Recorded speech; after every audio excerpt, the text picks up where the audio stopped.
Loh, kamu kecelakaan bagaimana? Iya ma, itu jalannya licin di Malang, hujan lebat, jalannya licin.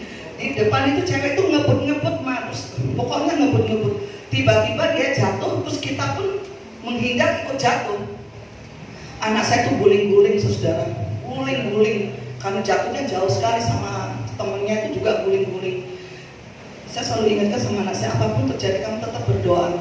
Saya tanya, kamu tuh berdoa apa enggak? Aku berdoa, tapi Tuhan benar-benar luputkan aku, padahal aku jauhnya berguling-guling. Kakiku sampai kerang gitu, aku pikir luka parah, aku taunya teriak, nangis, sampai orang mau pegang aku enggak kasih, karena aku sudah saking paniknya. Tapi tak lihat anehnya, padahal celana itu tak naikkan ke atas gitu, karena hujan. Waktu guling-guling itu kena aspal kakinya, tapi tidak ada lecet sama sekali. Saya bilang, Tuhan terima kasih, karena saya selalu berdoa, Tuhan. Anak saya kan semua rata-rata perginya jauh-jauh, mesti bawa kendaraan. Saya bilang, Tuhan luputkan dari kecelakaan. Saya selalu berdoa, jauhkan dari kecelakaan semuanya itu. Puji Tuhan saudara, saya merasakan pertolongan Tuhan yang luar biasa. Saya selalu ingatkan kamu, anak saya nomor 2 itu sebenarnya kemarin COVID itu ya sebenarnya sudah mau meninggal. Berapa kali sudah pernyataan Tuhan itu lewat mimpi-mimpi itu kematian terus. Terakhir dia dengar suara pujian itu, aku kok dengar pujian haleluya, haleluya, itu merdu sekali Tuhan. Tapi saya bilang, adik saya bilang, kamu jangan lepas tangan, anakmu tuh masih mau dipakai Tuhan, kamu harus doa. Adik saya berdoa sungguh, saya bilang, Tuhan jangan sampai kau ambil dulu anak saya bilang gitu. Puji Tuhan, adik saya selalu ingatkan, ini kesempatan kamu hidup, jangan kamu harus serius cari Tuhan, jangan main-main, karena kamu tuh dikasih kesempatan itu sebenarnya sudah mati saudara. Berapa kali sudah hilang napasnya itu. Tapi puji Tuhan, saya ingatkan kemarin kecelakaanku, saya ingatkan kamu berdoa enggak? Iya, aku selalu berdoa, ya puji Tuhan. Nah itu saudara, biar kita selalu mengandalkan Tuhan. Itu saya ajak kesaksiannya. Mungkin ada yang mau bersaksi, silakan maju ke depan. Asik.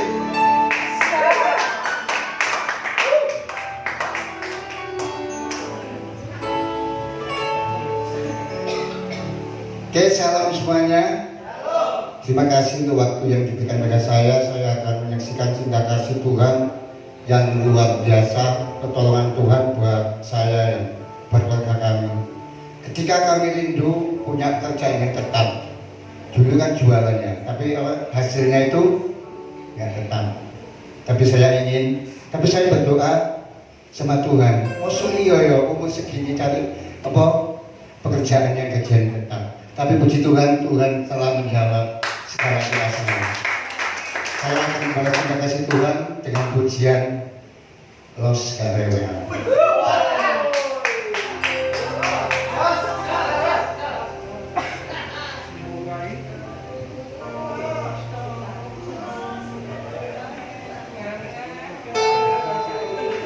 Hebat boleh jadi.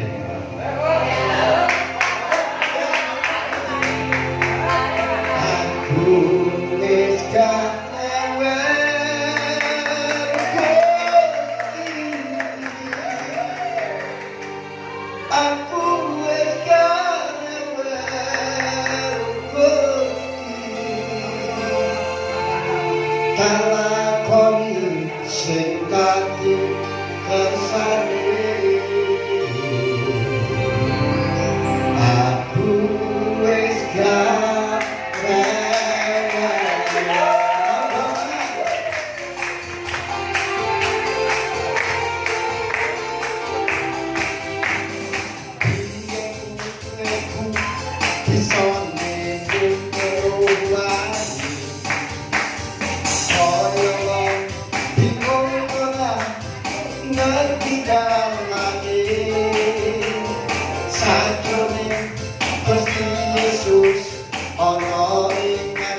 Saya nggak pernah namanya bersaksi ya, apa di gereja dimanapun hampir nggak pernah.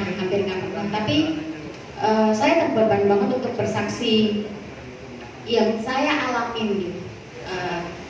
Kan kalau kita itu Indonesia itu memiliki 5 musim kan. Semua musim itu saya bersama suami, karena saya udah punya keluarga sekarang, bersama suami melewatinya. Puji Tuhan, diizinkan Tuhan untuk melewati semua musim. Tapi yang saya bersyukur adalah ketika kita ada di satu musim yang gak enak, musim panas, musim kering, musim apapun, saya itu ada bersama orang-orang yang mencintai Tuhan. Jadi saya nggak pernah ngerasa bahwa hidup saya kayak apa ya? Awalnya gini, mungkin saya dulu sekali sampai awal pernikahan kami, sampai yang kedua tahun pernikahan kami, saya itu kenal Tuhan hanya sekedar oh ya Tuhan, kamu siapa? Saya anak Tuhan. Tuhan siapa? Tuhan Yesus. Tuhanku siapa? Tuhan Yesus. Cukup hanya sekedar itu. Ke gereja saya selalu ke gereja. Gereja saya kebetulan dulu GBI Rock. Saya selalu ke gereja. Cuman ya gitu, datang saya tinggal datang, pulang ya udah ke mall. Besoknya rutinitas lagi karena saya wanita, memang sebelum menikah saya juga kerjaan yang memang puji Tuhan selalu rame, jarang di Surabaya. Kakak saya juga tahu kan, saya juga jarang di Surabaya. Mungkin di Surabaya itu 1 minggu hanya 1 hari aja. Itu pun kalau sempat mampir, kalau enggak tetap aja kemana-mana. Saya ketika tahun 2000 berapa ya, 2017 2018 ya Bu DKI, sebelum saya ke RTT itu saya diizinkan Tuhan untuk melewati satu musim tuh yang gak enak banget. Waktu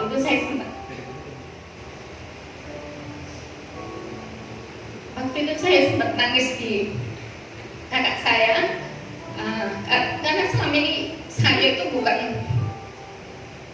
saya bukan anak yang bisa nangis gitu, bukan perempuan yang bisa nangis. Saya bukan pribadi yang selalu menceritakan apa yang saya rasain sama siapapun, di hadapan siapapun. Saya itu orangnya yang selalu oh ya semua akan baik-baik aja, semuanya baik, semuanya gampang, semuanya ini.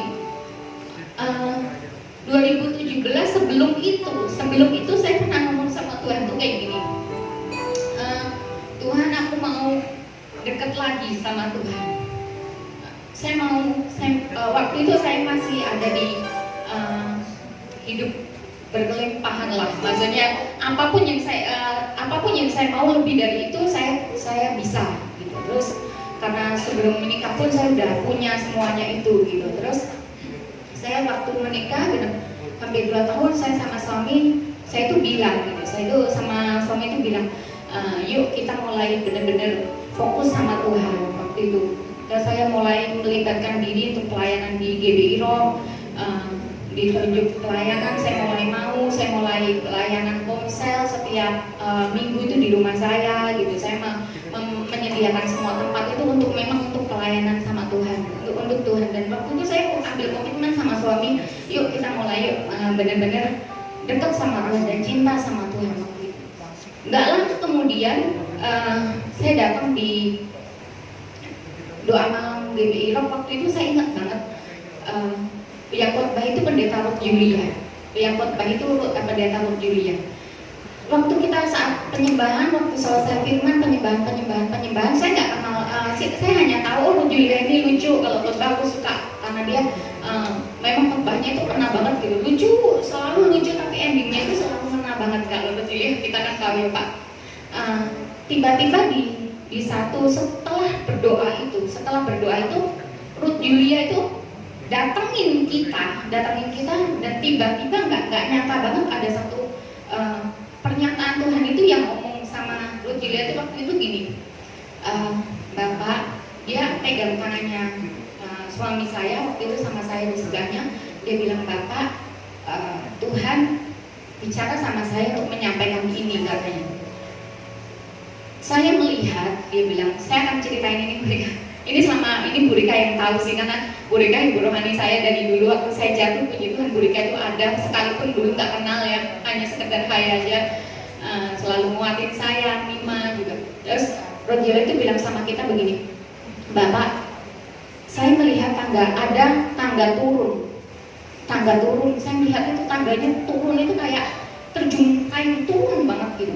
Kita nggak ngerti maksudnya apa, karena waktu itu hidup kita happy aja, fine aja, kita nggak ada masalah, kita nggak jauh dari masalah, apalagi perekonomian dan segala macam gitu, jauh dari itu. Kata-kata satu usaha suami waktu itu, misal usaha lagi, kalau orang usaha kan pasti ada up and down ya. Kalau misal suami lagi surut, sayanya ada gitu, sayanya ada. Kalau sayanya lagi surut, ya terlalu gampang lah, cari semua itu tuh terlalu gampang dulu itu buat saya seperti itu. Terus waktu kita didoain begitu, saya melihat ada sebuah tangga turun dan saya melihat Bapak itu turun di tangga itu. Tetapi Tuhan, saya melihat di sisi-sisi tangga itu banyak malaikat Tuhan, banyak tentara-tentara Tuhan itu yang gandeng tangan kita gitu loh. Jadi persiapan Tuhan cuma bilang persiapkan hidup Bapak untuk ada di masa itu gitu. Tapi satu pernyataan dan janji Tuhan adalah Tuhan sendiri yang akan mengangkat Bapak turun naik ke atas terus dan gak akan turun lagi. Kalau saya dapat pernyataan Tuhan, saya langsung ngomong yes, SK Tuhan turun. Saya anggap itu surat keputusan Tuhan. Aku nggak ngerti kapan terjadinya, tapi saya selalu menganggap bahwa surat keputusan Tuhan pasti akan digenapi gitu kan. Di masa itu tiba-tiba nggak ada angin, nggak ada hujan, nggak ada apa-apa. Saya bersama suami dengan waktu yang bersamaan dan nggak mungkin secara matematika, secara apapun itu nggak mungkin ditemuin rumusnya apa juga nggak akan ketemu. Kayak jatuh terjun payung. Mereka tahu waktu itu. Saya nangis. Tapi di situ saya bersyukur ada Bu Rika sama Mima yang kemarin ikut ke Jogja itu yang selalu setia gitu ke rumah saya, setiap hari ke rumah saya hanya untuk doain, naik doa sama-sama segala macam. Saya ngerti gitu. Setelah sekian waktu, puji Tuhan itu nggak lama, proses itu nggak lama gitu, nggak lama. Saat saya harus kehilangan semuanya, kehilangan aset semuanya, kerjaan sekaligus dua-duanya kayak terjun payung itu, saya ngerti, saya banyak pernyataan Tuhan juga yang turun sama keluarga kita melalui Mima, Bu Rika itu banyak banget. Dan itu memang benar terjadi, banyak hal yang terjadi gitu. Terus singkat cerita tapi saya bersyukur dengan kejatuhan ini, saya merasa bahwa hidup saya jauh lebih baik, jauh lebih senang, jauh lebih bahagia dibanding saya yang dulu ketika saya menikmati segala yang saya mau, bahkan berlebih. Saya ngomong sama Bu Rika, Bu, kenapa ya Bu? Orang kalau jatuh kan stres, depresi mungkin apa, karena jatuhnya bukan pelan-pelan tapi terjun payung gitu. Kalau pelan-pelan kan mungkin masih ada space untuk kita ngapain, itu persiapan. Ini enggak, ini langsung to the point aja, langsung kayak orang dibanting ke lantai aja. Rasanya gimana? Pada saat itu saya nggak ngerti harus berbuat apa, tapi Tuhan itu selalu benar banget pernyataan itu bahwa malaikat dan tentara Tuhan itu selalu gandeng tangan kita di saat kita menatapi tangga turun itu. Terus waktu itu saya sama suami lebih dekat sama Tuhan, lebih benar-benar cari Tuhan setiap hari, setiap waktu kita selalu doa bareng. Dulunya yang nggak pernah doa bareng, dulunya yang nggak pernah saat teduh, dulunya yang nggak pernah mesbah keluarga, kita mulai bangun itu, mulai cinta Tuhan, mulai benar-benar yang ya udah Tuhan, aku nggak punya apa-apa sekarang, aku cuman punya hidupku, ya wes Tuhan mau apa terserah, mau pakai apapun hidup kami terserah. Saat itu memang nggak kalau mungkin di luar Tuhan mungkin akan banyak hal yang terjadi, masalah hati, masalah pikiran, masalah semuanya akan banyak hal terjadi. Tapi saya puji Tuhan masih yang nggak sampai bisa nggak makan, nggak sampai yang kayak orang-orang sampai nggak bisa makan ketika jatuh segala macam. Stres iya waktu itu iya, tapi awal-awal aja. Terus mulai membaik, Tuhan bukakan lapangan di NTT, kita mulai merintis dari nol, kita mulai saya sama suami yang saya nggak ngerti, nggak pernah nyeles, nggak pernah apa, saya sama suami mulai bergerak dari situ di NTT, di pulau demi pulau, di paling bawah Indonesia, di seberang Australia, dimanapun kita pernah itu. Kalau biasanya kemana-mana saya selalu menikmati hotel bintang 5, pesawat kemana-mana, saya harus melewati kapal yang mabuk 24 jam, saya harus melewati jualan ke toko-toko, harus berhadapan dengan orang-orang NTT, harus ngerti bahasa mereka juga, harus belajar untuk beradaptasi. Tapi dari situ saya merasa bahagia banget. Kenapa ya aku senang banget gitu. Maksudnya dengan aku sekarang, dengan apa yang terjadi dulu itu aku lebih bahagia sekarang banget gitu. Kan saya sering ngomong saya bahagia banget dengan hidup saya yang sekarang gitu. Terus puji Tuhan, RDT kita udah banyak langganan, terus kita pulang ke Surabaya, sekarang tinggal kirim-kirim aja semuanya, langganan di Surabaya juga nggak hilang. Saya tahu itu semuanya kerja Tuhan gitu, kerja Tuhan. Pada saat saya mulai penyerahan sama Tuhan, saya bilang akhir-akhir ini kemudian memang nggak gampang gitu, memang nggak gampang hidup di dalam Tuhan, nyerahin diri total ke Tuhan itu sangat gak gampang gitu, sangat gak gampang. Tapi saya selalu percaya bahwa ketika Tuhan udah jadi, Tuhan nggak akan ingkarin itu. Kapan waktunya ya itu urusan Tuhan. Yang urusan kita adalah mau memperlambat atau mempercepat proses, itu adalah dari kitanya. Kita mau diproses, tapi kalau kita mau seperti bangsa Israel yang muter-muter 40 tahun, ya kita akan berada di fase itu. Tapi kalau kita mau menurut proses Tuhan, oke Tuhan nggak apa-apa, Tuhan nggak apa-apa Tuhan. Aku percaya proses itu nggak akan lama. Terus cerita yang untuk semalam, saya ada lagi pelanggan tuh yang nyasar. Pada akhirnya mempermalukan kita sebenarnya, mempermalukan, kalau saya bilang mempermalukan nama kita berdua gitu. Tapi saya oke aja. Dia sempat DM beberapa teman-teman kita, dia nggak ngerti gitu, nggak ngerti perjanjian awal, dia intinya nggak ngerti lah, salah paham banget. Tiba-tiba saya yang biasanya, kalau saudara lihat kan kakak saya orangnya pendiam, nerimaan, iya aja, itu kan berbanding terbalik sama saya. Kalau saya kan orang yang nggak bisa diem, nggak bisa terima, orang yang ngototan, ngeyelan, menangan gitu kan. Kalau saya kan orangnya gitu. Kalau dulu kan moto saya itu, kalau saya bener ke surga juga tak kejar. Kalau saya kan gitu, kalau kakak saya salah bener ya udah saya diem. Nah, itu kan kakak saya. Kalau saya nggak bisa itu. Kadang mama saya selalu, orang itu jadi kayak Kak Mel ini, Kak Mel kan bukan saya. Kalau saya kayak dia malaikat, kalau saya kan bukan malaikat. Saya bener. Tapi akhir-akhir ini saya tuh waktu karena saya sama Pak Michael itu hidupnya nggak pernah sama-sama dari kecil.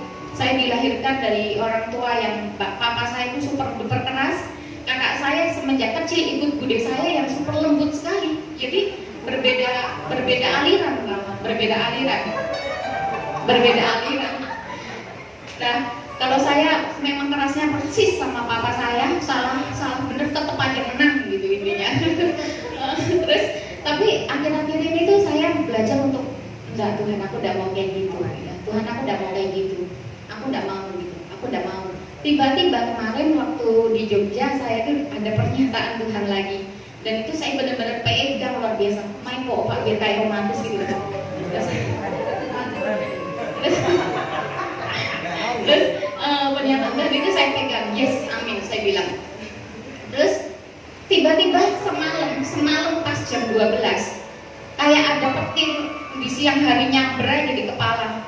Ada pelanggan itu yang bilang kita bawa lari uangnya lah, bla bla bla bla bla bla segala macam. Kita kaget setengah mati, uang cuma 5 juta katakan. Ya maaf, sampai Hana sama Bu Rika 5 juta buat bensinmu juga nggak cukup ya Re. Ya makanya bukan apa, cuman maksudnya aneh gitu. Ternyata dia itu salah paham karena yang selama ini ngerti kan bapaknya, bukan dia. Bapaknya memang udah nggak di toko lagi lah. Setelah biasanya saya itu kalau apalagi bener, salah aja saya tantang, apalagi bener gitu. Bener tuh biasanya saya tetep lah, saya nggak mau ngadepin kayak apa juga saya jabanin gitu. Tiba-tiba setiap saya mau jawab dia keras, maksudnya saya karena saya bener, itu saya langsung ingat gitu. Enggak, Tuhan itu tadi pagi ngomong kayak gini gitu. Saya nggak bisa cerita sekarang. Tuhan itu tadi pagi ngomong gini. Enggak, oke Tuhan, nggak apa-apa Tuhan, nggak apa-apa. Secara manusia itu saya malu banget. Saya nulis tuh sambil nangis, kok gini banget ya Tuhan ya, kok gini banget. Sampai saya bilang, berapa sih 5 juta ya udah sini saya transfer sekarang. Saya sampai ngomong kayak gitu karena maksudnya udah kalau masalah duit mah nggak usah diperpanjang. Kita itu bukan orang yang cinta duit gitu loh, karena kita juga pernah habis. Jadi kitanya sekarang kalau megang uang dan enggak itu buat kita udah biasa aja, nggak pernah yang kaget, nggak pernah yang sampai gimana juga uang nggak ada uang nggak juga gitu. Jadi kitanya santai-santai aja, Tuhan juga cukupkan dalam segala hal. Tiba-tiba saya itu diingetin Tuhan banget. ingat kataku ya nak, ingat kataku, rendah hati, siapkan dirimu untuk terima mujizatku, siapkan dirimu. Saya selalu ingat itu. Saya itu jam 1 itu saya ladeni, tapi saya benar-benar dengan kerendahan hati. Saya ngomong padahal ini orang kurang ajar banget dalam hati saya.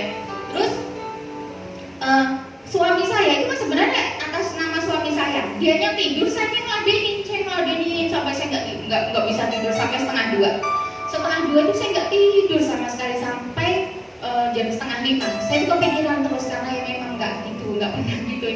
Kok saya ini kenapa ya? Cuman saya itu percaya gitu. Saya percaya sama Tuhan aja. Saya percaya bahwa pembela saya itu Tuhan.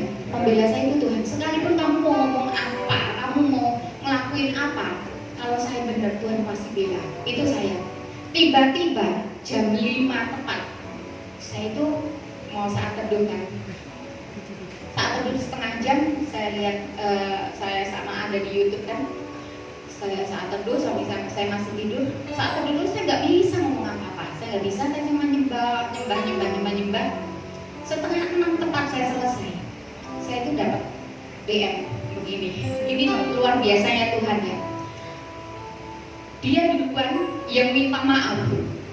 Dia bilang maafkan saya. Semalam saya nggak bisa tidur karena kata-kata saya. Jadi dia tuh DM panjang lebar tuh saya liatin aja. Tadi tak liatin ke Buritas, tadi tak liatin sama Hana, lihat ini orang gila apa gimana ya? Ya tiba-tiba gini. Terus habis gitu saya tuh nggak bisa tidur karena kata-kata saya. Saya minta maaf, saya salah, saya nggak ngerti, saya gini. Terus dia tuh ternyata sempat cari nama kita itu di Harvest Ministry. Dia sempat cari itu. Terus dia bilang, tapi saya semalam itu nggak tidur. Saya kok kepikiran terus katanya. Ini maksudnya apa saya nggak ngerti. Tapi saya sudah putuskan untuk saya akan nyumbang Harvest Ministry. Dia bilang begitu. Jadi Natal nggak usah khawatir Pak, uang kita udah ada buat Natalan umum.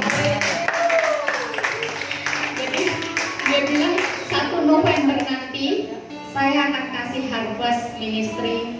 Mungkin tidak banyak, tapi jadi dia itu masih dulunya memang bukan dulunya, sampai sekarang pun juga masih langganan kita. Kalau ngambil tali kan dia satu truk gitu. Dia ada tali yang belum jadi sampai sekarang karena memang pewarnanya kan dari Cina kan belum datang. Itu sisanya sekitar 5 juta. Dia bilang saya nggak mau uang itu. Awalnya saya bilang saya transfer sekarang ya. Dia bilang saya maunya tali waktu itu. Terus tiba-tiba tadi pagi dia bilang saya nggak mau uang itu, tapi saya maunya uang itu disumbangkan ke Harvest. Saya nggak ngerti maksud Tuhan itu apa gitu.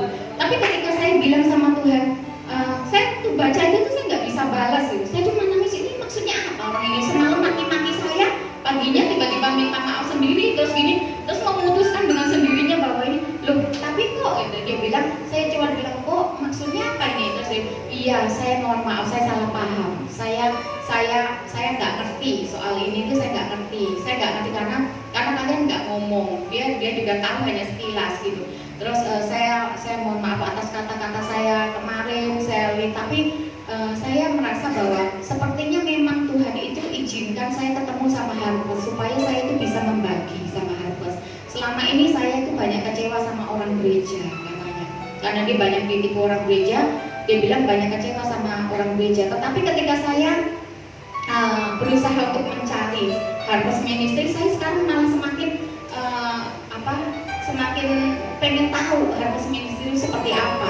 Terus ketika saya melihat foto-fotonya itu banyak misi, anak-anak jalanan, anak-anak gelandangan. Kalau saya lihat, tiba-tiba Tuhan gerakkan saya untuk memberi. Dia bilang, terus kita ngomong, kok puji Tuhan ya, Harvest memang lagi berdoa buat dana Natal. Boleh nggak kalau dana itu buat Natalan? Saya bilang, lakuin aja yang kamu menurut kamu baik. Yang penting dana itu sampai ke tempatnya dan minta tolong didokumentasikan.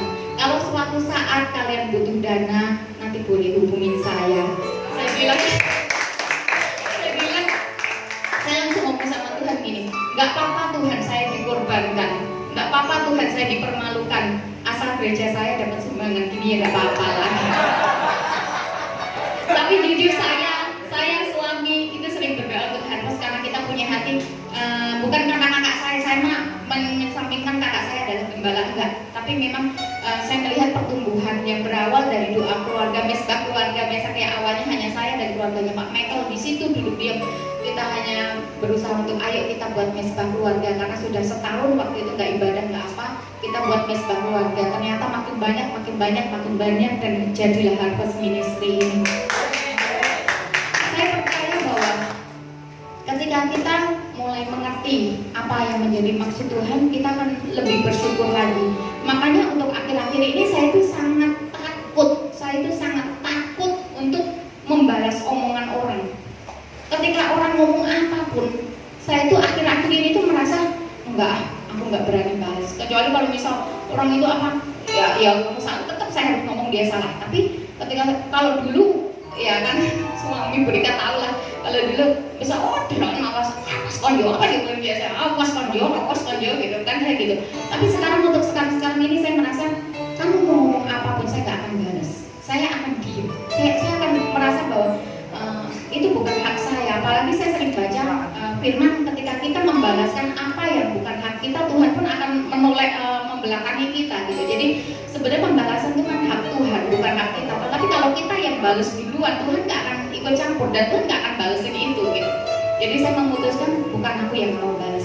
Jadi apapun yang orang mau lakukan sama saya sama suami ngomong jangan dibalas, diem. Cukup ngomong sama Tuhan, Tuhan aku loh diginiin. Tuhan yang akan berperan, Tuhan yang akan merobos pintu-pintu gerbang yang kita tidak bisa lewati. Dan saya malam ini saya sangat bersyukur banget dengan apa yang kejadian, apa setiap hari yang kami lalui, setiap saat yang kami lalui, banyak cerita, banyak hal yang dalam hidup saya itu yang saya juga tidak ngerti. Tapi saya tahu bahwa apapun yang terjadi di dalam kehidupan saya itu semua seizin Tuhan untuk mendewasakan, untuk memberkati, untuk juga membuat saya tetap percaya, karena semakin saya terhimpit, semakin kita ada di dalam masalah, semakin dekat juga kita dengan mujizat Tuhan. Itu yang saya percaya. Saya mau sedikit nyanyi aja, sedikit aja.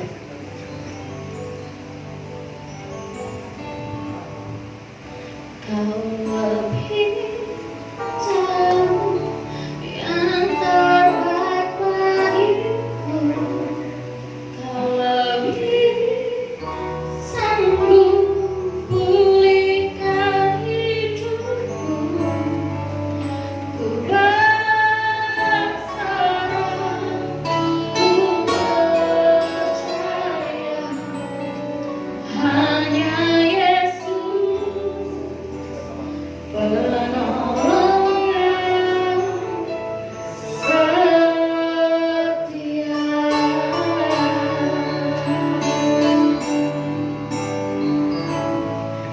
Saat ku berjalan, kasih-Mu menerangi langkahku.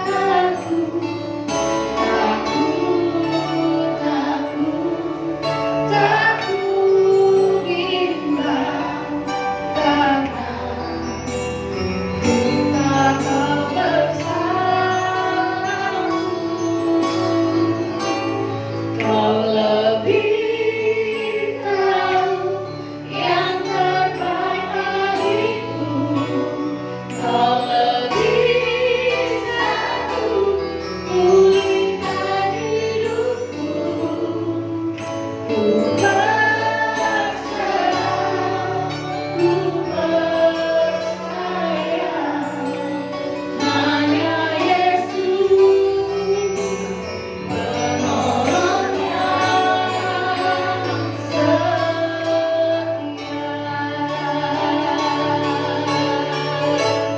Kau lebih tahu yang terbaik bagiku.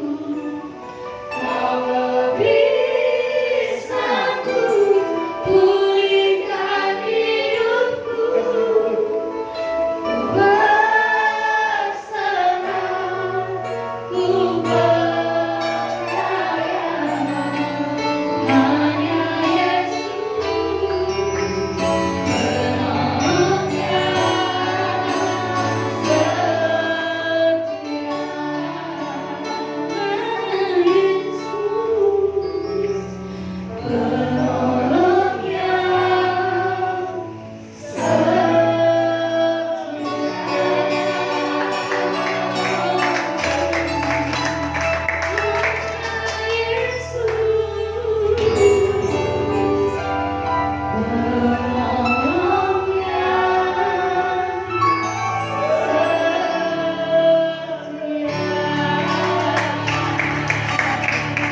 Biarlah manusia dengan saya berbicara.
Berkat Tuhan yang luar biasa yang kami rasakan terjadi dalam kehidupan kami. Kiranya berkat Tuhan melimpah terjadi dalam kehidupan kami terus menerus. Kiranya juga Tuhan kebenaran firman-Mu pada saat ini kami rindu belajar, mengenal lebih lagi akan kasih anugerah Tuhan yang luar biasa dalam kehidupan kami. Ajar kami Tuhan, kiranya firman Tuhan ini tertanam berakar dan membuat dalam kehidupan kami. Terima kasih Tuhan, terima kasih ya Bapa. Hanya di dalam nama Tuhan Yesus yang siap mendengarkan firman Tuhan, sama-sama katakan amin. Ya shalom, puji nama Tuhan. Saya berterima kasih kepada Tuhan Yesus dan juga berterima kasih kepada Bapak Gembala dan seluruh pengurus Harvest Ministry yang sudah mempercayakan kepada saya sama-sama belajar dalam kebenaran firman Tuhan pada malam hari ini. Sebelum saya menyampaikan kebenaran firman Tuhan, saya bukan berkhotbah, tapi saya sama-sama belajar. Ya, Bapak Ibu yang duduk diam manis mendengarkan, dan saya juga duduk diam manis untuk belajar. Jadi di sini semuanya belajar, ya. Jadi saya juga belajar dalam kebenaran firman Tuhan, dan Bapak Ibu juga. Yuk kita sama-sama belajar dalam kebenaran firman Tuhan. Di mana kebenaran firman Tuhan pada malam hari ini garis besarnya adalah ketika kita terjepit. Ya. Siapa yang pernah mengalami yang namanya terjepit? Itu rasanya sakit atau manis? Bapak Ibu? Sakit ya. Ya sakit. Hal yang luar biasa terjadi dalam kehidupan kita adalah yang membuat iman kita, membuat rohani kita, membuat pendekatan kita, membuat persekutuan kita, keintiman kita di dalam Tuhan karena terjepitnya. Ya kan? Membuat kita itu semangat di hadapan Tuhan karena ini. Kesaksian yang luar biasa, saya sendiri diberkati Tuhan, kesaksian dari CRBK sangat luar biasa. Jadi kemarin proses menuju ke progres. Sekarang ketika kita terjepit, jadi di setiap proses pasti ada ini, ya. Jadi ada kaitannya sedikit aja. Jadi pada malam hari ini kita sama-sama belajar di 1 Samuel 30.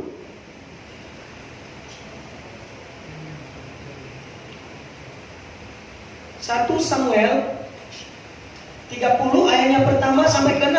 Saya akan bacakan yang pertama dan Bapak Ibu yang kedua sampai selesai ya.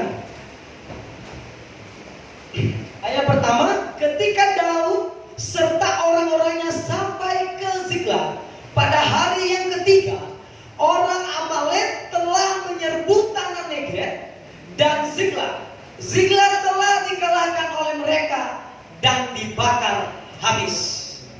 Bapak Ibu, ayat kedua.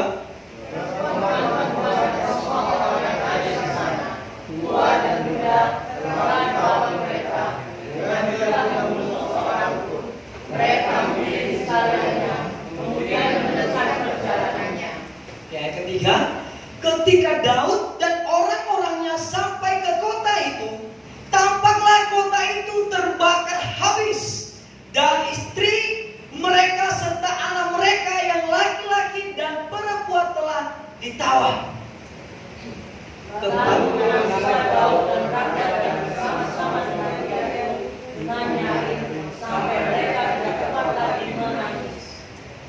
Ayat kelima, juga kedua istri dari Daud ditawan, yakni Ahinoam, perempuan Yisrael, dan Abigail, bekas istrinya Nabel, orang Karmel itu. Ayat ke-6 sama-sama ya Bapak Ibu, dalam hitungan 1 sampai 3. 1, 2, 3. Dan Daud sangat terjepit karena rakyat mengatakan hendak melempar dia dengan batu. Seluruh rakyat itu telah panik hati, masing-masing karena anaknya laki-laki, perempuan, tetapi Daud menguatkan kepercayaannya kepada Tuhan Allahnya. Terima kasih, Tuhan memberkati. Jadi kita sama-sama belajar, di setiap kita pasti pernah mengalami keadaan terjepit atau terhimpit, Bapak Ibu. Saya percaya, karena saya pribadi sering mengalami walaupun di dalam mudanya saya, apalagi tuanya nanti. Kalau seandainya saya mengalami himpitan-jepitan, sakit manis pahitnya cuma 25%, mungkin Bapak Ibu yang dulu dia manis sudah lebih dari 1000%. Ya kan? Tapi di sini kita kembali mengulas bahwa di sini Daud menguatkan kepercayaannya karena dia punya iman kepercayaan kepada Tuhan. Ya kan? Di dalam hempitan, di dalam masalah, di dalam tetesan air mata, dia masih menguatkan hatinya. Coba berani kita enggak? Luar biasa. Jadi di sini mungkin kita terhimpit, terjepit dalam masalah finansial, ekonomi, pekerjaan, pelayanan, rumah tangga, keluarga. Itu yang menghimpit kita pada saat-saat ini. Tetapi ketika kita terjepit, seringkali kita berusaha mengambil jalan pintas untuk menyelesaikan masalah kita, atau mungkin memiliki kecenderungan untuk mengambil sikap menyerah, putus asa terhadap keadaan yang ada. Ingat Bapak Ibu, ini yang membuat kita saat ini putus asa, tidak mau melangkah, tidak mau maju. Artinya jalan di tempat. Seterusnya dia katakan di sini, kalau kita terus memahami di dalam setiap pribadi kita, mari kita belajar bagaimana kita menang terhadap keadaan yang menghimpit. Ini yang harus kita pelajari. Bagaimana saya bisa menang? Bukan bagaimana saya melarikan diri, bukan bagaimana cara itu tidak bisa maju, tidak bisa bangkit, tidak bisa beribadah, tidak bisa berintim di hadapan Tuhan. Kalau kita di posisinya Daud di ayat ke-6 ini saya akan bacakan, ya. Dan Mesa sangat terjepit karena rakyat mengatakan hendak melempar dia batu. Saya lari ke Nias, percaya.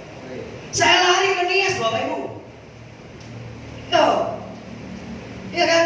Coba bayangkan tukar nama masing-masing di situ. Rakyat loh, seluruh rakyat itu telah pedih hati masing-masing karena anaknya. Ingat, Daud juga mengalami hal ini, Bapak Ibu. Istrinya loh, Bapak Ibu, yang mendampingi dia tiap malam. Keluarganya, rumah tangganya. Ya. Dia juga mengalami hal itu. Bahkan rakyat ini adalah bagian terendah di antara dia sebenarnya. Dia seorang pemimpin. Bisa dikatakan dia seorang kepala desa. Masa dilempar batu? Ya kan?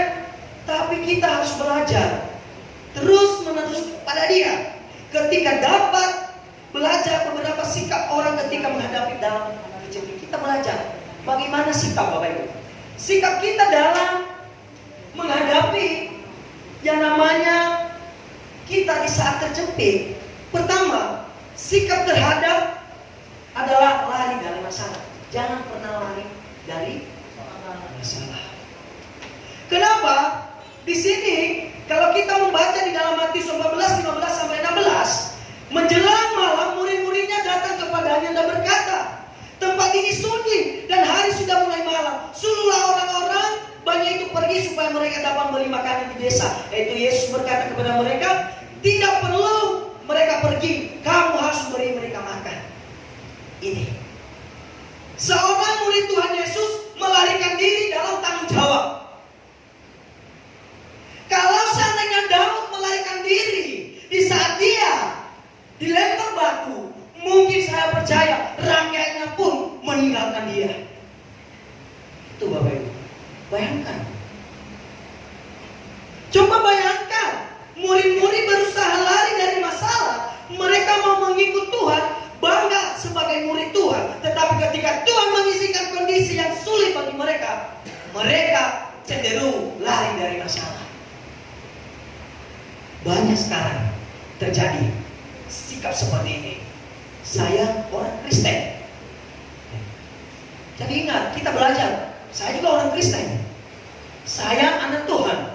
Saya katakan, di setiap yang namanya nilai pasti ada kualitas. Di setiap kualitas pasti ada harga. Di setiap ada harga ada nilai. Di setiap ada nilai, itulah yang namanya kita paling atas. Saya sering mengatakan kepada adik-adik saya, termasuk itu ada Abraham di sini. Abraham, kamu ada nilai? Adakah? Kalau ada nilai, kamu berikan satu gambaran yang baik. Lah kita pada saat ini kalau seandainya Daud tidak bernilai di hadapan Tuhan, di saat dia mengalami hal itu tidak menguatkan imannya, apa kata dunia Bapak Ibu? Apa kata dunia? Jadi itu yang harus membuat sikap ini juga banyak terjadi dalam kehidupan kita saat ini. Saat ini, bukan kemarin, bukan besok, saat ini Bapak Ibu.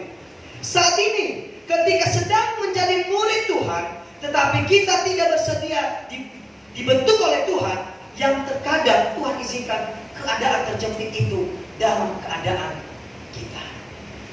Seperti kesaksian tadi Rebeka. Kalau seandainya dia melarikan diri, tidak mengadu kepada Tuhan, hal itu tidak terjadi. Hal itu tidak terjadi.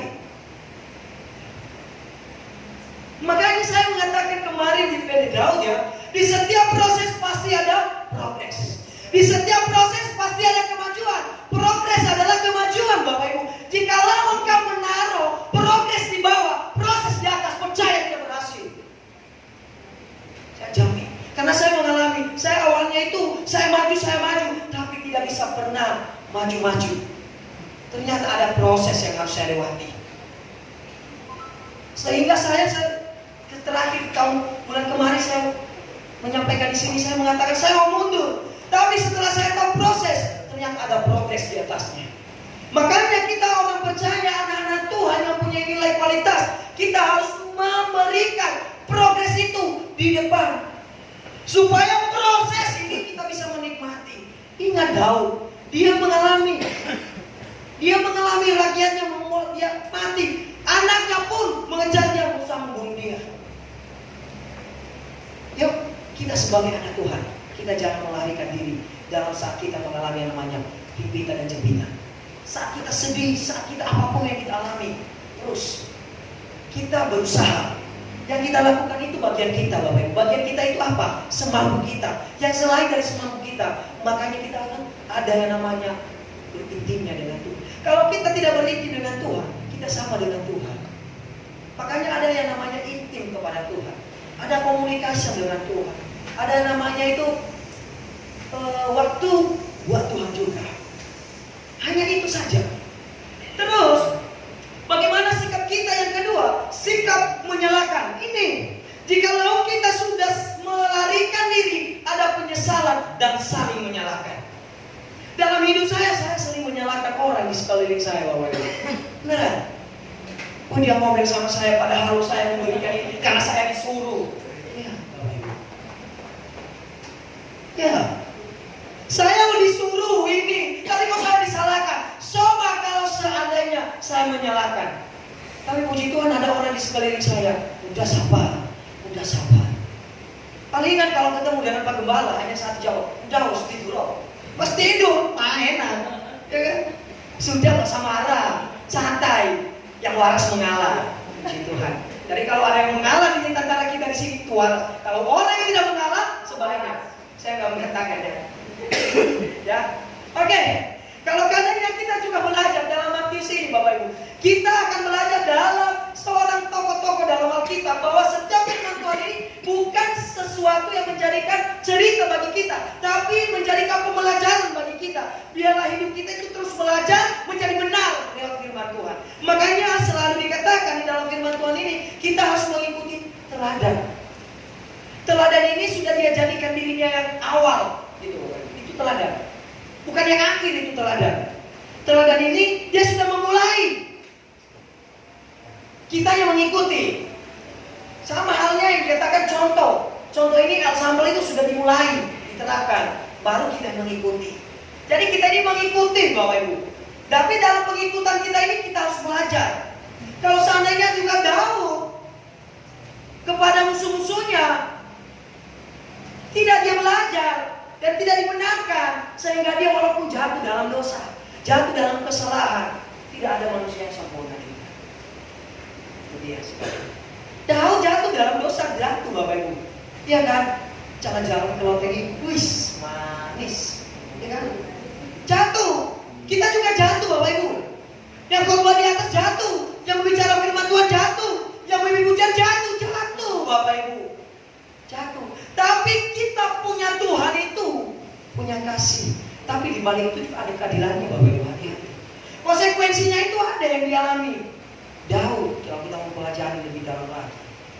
Untuk itu, kalau kita belajar di dalam kondisi yang terjepit, kita pun sering memiliki sikap. Berarti murid-murid kita memiliki kecenderungan untuk menyalahkan orang lain daripada introspeksi diri, baik itu menyalahkan pasangan, dimulai orang terdekat, anak-anak, orang tua, dan orang lain. Ini yang sering.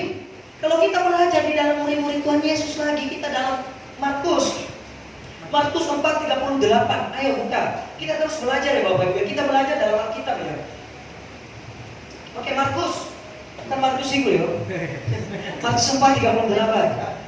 Pada waktu itu Yesus sedang tidur di gurita di sebuah tilam, maka murid-muridnya membangunkan dia dan berkata kepadanya, "Guru, engkau tidak peduli kalau kita binasa."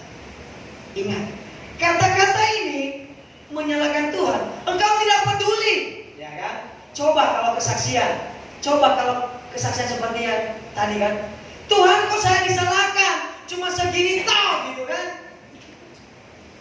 Ya. Tuhan bulan ini gak ada kiriman ini, kapan ada ini Bapak Gembala? Puji Tuhan ya kan? Oh Tuhan ini loh, nggak tahu saya ini tiap hari keliling komsel ya kan? Coba Bapak Ibu, coba menyalahkan siapa? Salahkan orang lain. Makanya di dalam ini kita tidak boleh dalam keadaan apapun, kondisi apapun, jangan kita pernah lari dan menyalahkan. Jikalau kita lari dan menyalahkan, ujungnya tidak selesai. Walaupun kita dari Surabaya pergi kemana, ke Nganjuk pun nggak bakalan selesai masalah Bapak Ibu. Yang menyelesaikan masalah itu adalah diri kita pribadi dengan Tuhan. Iya kan? Itu yang menyelesaikan.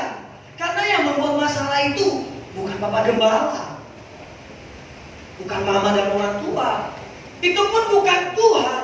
Kenapa harus nyalakan? Kalau mau nyalakan introspeksi, ya kan jelas. Itu yang perlu kita mempelajari. Karena Daud ini terlalu dia dekat kepada Tuhan. Sakingnya dekat kepada Tuhan Bapak Ibu, dia tahu kalau ada hal-hal yang terjadi dalam dirinya. Dia tahu. Karena dia tahu mengkondisikan keadaan. Kalau dia rakyat kurang ajar, ya kan? Sini, penjara sudah. Istri saya juga ditawan kok. Kamu bunuh saya, ya kan? Iya Bapak Ibu pasti. Iya. Kalau bunuh saya, wah kita hanya pilih you dan gue. Ya Bapak Ibu, gitu. Ya, hanya itu. Tapi karena dia ditangkap, dimenangkan, diangkat oleh Tuhan, punya nilai di dalam Tuhan. Dia pernah ada kata-kata satu pun tidak ada kata-kata bilang, oh kurang ajar, tak bunuh kamu ya. Gak ada Bapak Ibu. Dia tidak mengatakan 1.100 ada Tuhan, saya tidak akan mau ini itu, tidak bisa. Karena dia sudah dimenangkan Bapak Ibu. Dia punya ini Bapak Ibu. Tetapi Daud menguatkan kepercayaannya, dia punya iman. Ya kan?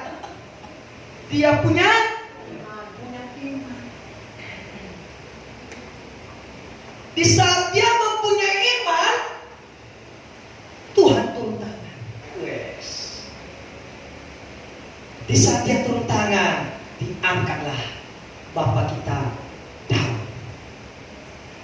Ya kan?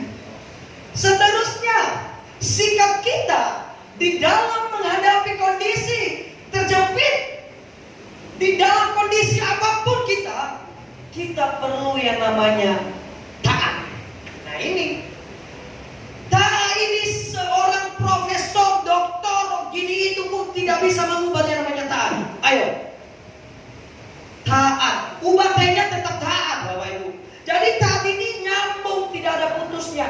Taat ini sudah diharuskan, diwajibkan kepada kita yang namanya taat kepada Tuhan. Kalau kita tidak melihat ketaatan Daud kepada Tuhan, Tuhan juga tidak turun tangan kepadanya. Percaya kepada Tuhan ini. Beneran, Bapak Ibu. Karena dia taat. Kalau kita mempelajari di dalam Daniel, kitab Daniel 13:18, ada 3 orang yang bersahabat, Sandra, Mesa, dan Abednego. Ya kan? 3 serangkai. Itulah Bapak Ibu. Bagaimana kepercayaan mereka kepada Tuhan, Bapak Ibu? Kalau kita melihat, dinyatakan bahwa Sandra, Mesa, dan Abednego menghadapi keadaan terjepit, dipaksa. Kalau tidak, mati. Ayo, sekarang aja loh, kita beribadah aja, lari loh. Ayo.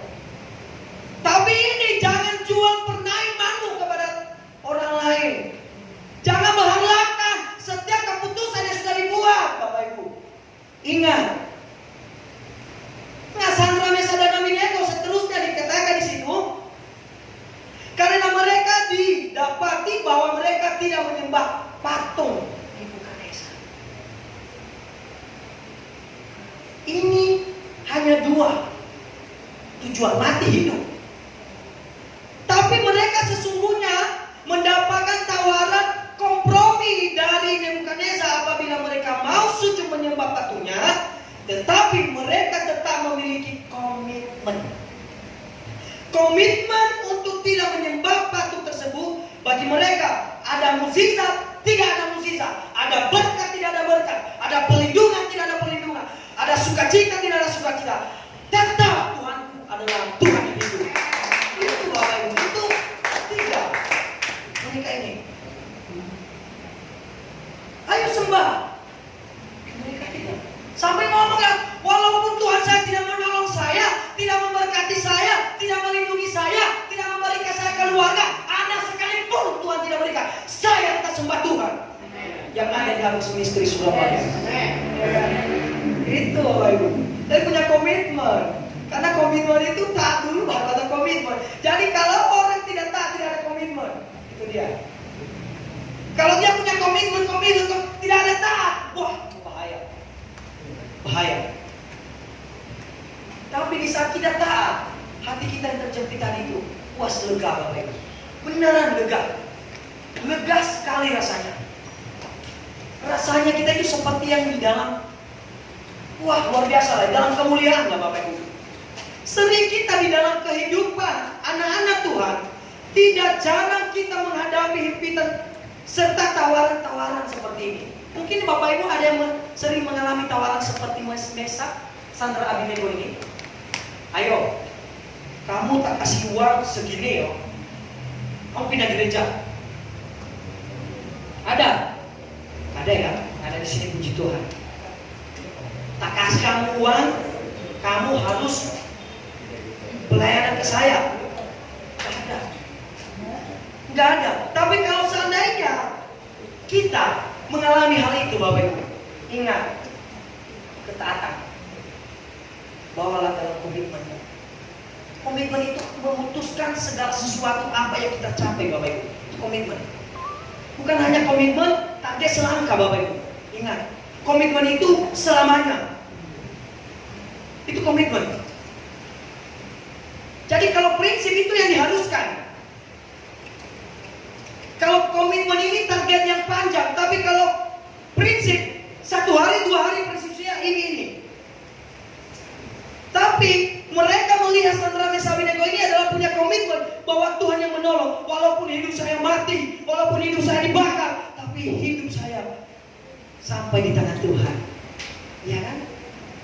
Ada akhirnya, ada endingnya Bapak Ibu. Itu prinsip mereka dalam ketaatan mereka. Seterusnya, kalau kita belajar lagi kembali di dalam kitab ini, Daud menguatkan iman kepercayaan kepada Tuhan. Pertama tadi Bapak Ibu, dia tidak pernah lari. Iya kan? Dia tidak pernah menyalahkan. Dia itu setia taat. Pada saat ini kita terakhir poin ini, Daud menguatkan imannya. Dalam bacaan tadi kita melihat bahwa Daud dalam keadaan yang sangat terjepit, di mana wilayahnya yaitu Ziklag telah terbakar habis, istri dan anaknya tawanan, telah dari itu bahwa tentara mengancam dan melemparkan dia batu. Dan dua hal penting yang harus kita pelajari di dalam ayat yang terakhir ini. Ada dua hal yang harus kita pelajari Bapak Ibu. Kalau kita melihat orang Amalek adalah musuh paling buyutan lah kalau kita katakan. Ketemu mati, ketemu perang, ketemu darah keluar Bapak Ibu. Ya ini ketemu mati keluar luar biasa. Tapi setiap yang kita ketemu tidak pernah terjadi hal itu. Itu yang kita syukuri. Tapi Daud, untuk itu kita belajar di dalam firman Tuhan ini. Ada dua yang kita pelajari Bapak Ibu. Yang pertama, Daud menguatkan kepercayaannya kepada Allah.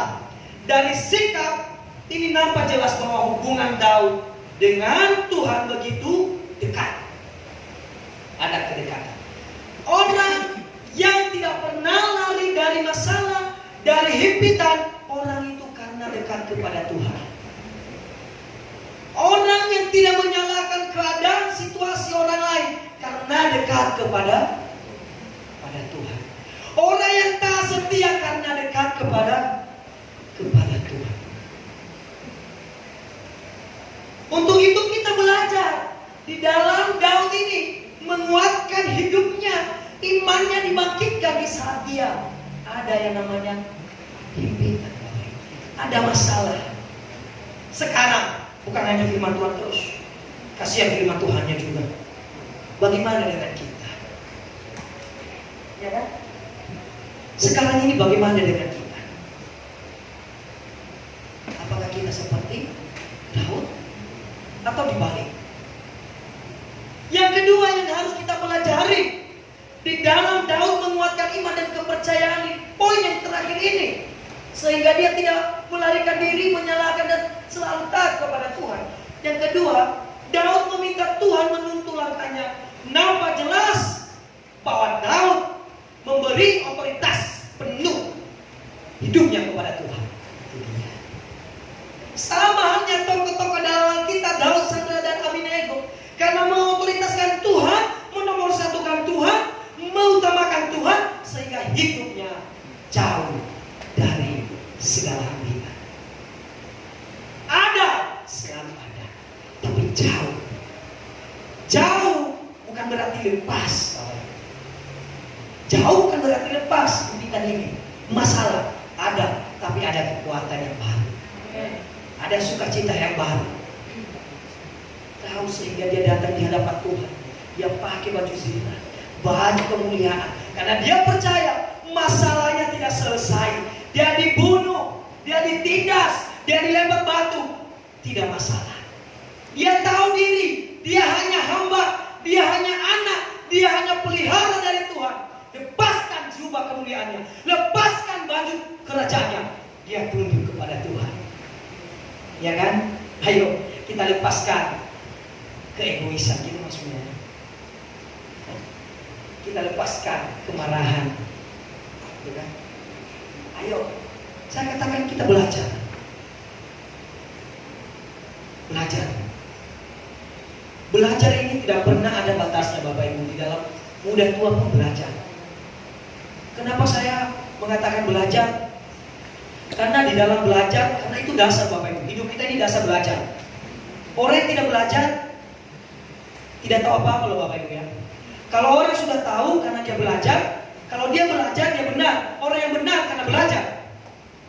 Jadi kalau orang tidak belajar tidak pernah benar. Jadi kalau orang benar di sekeliling kita, karena dia belajar. Ya.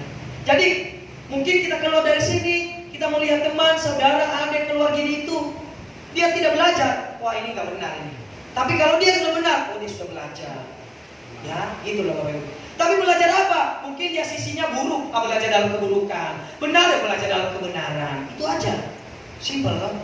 Ngapain harusnya namanya menyalahkan, menjauhkan, gitu kan? Biarkan dia mati. Gitu. Jangan tidak mengakui dia sebagai saudara saya. Apa gunanya? Ada sia-sia. Yang perlu itu belajar, gitu kan? Saya belajar perlu itu belajar. Semuanya itu belajar. Saya mau pergi, capek Surabaya, harus pergi. Oh, mau pikirin. Akhirnya kan kembali. Enggak kembali. Yang pergi maksudnya. Tentunya kita belajar dalam kebenaran firman Tuhan ini. Saya udah pemain musik. Kita belajar Bapak Ibu, kita terus menerus belajar. Saya juga belajar. Saya mengatakan tadi saya bukan berkhotbah, saya belajar. Saya belajar juga dari Bapak Ibu. Karena di sini seumuran bapak saya, mama saya ada Bapak Ibu. Kalau bapak saya seperti Pak Gembala, seperti Pak Heri. Kalau mama saya seperti Bu Rika, seperti Bu Meme, ya kan? Kakak-kakak saya kayaknya saya yang lebih muda Bapak Ibu di antara kita. Saya yang paling muda di antara kita. Jadi ayo kita belajar terus belajar, biar di saat kita terhimpit, di saat kita ada masalah, puji Tuhan kita menguatkan hati kita ini. Kita sering jatuh Bapak Ibu, saya pun jatuh. Kita ini orangnya masih daging, masih. Kita tidak mengatakan tidak di hadapan Tuhan. Kita harus mengakui. Tapi di saat kita mengakui, tangan Tuhan itu datang terus. Terima kasih nak, kau sudah belajar. Karena kau belajar, saya benarkan kau, saya ubah hidupmu.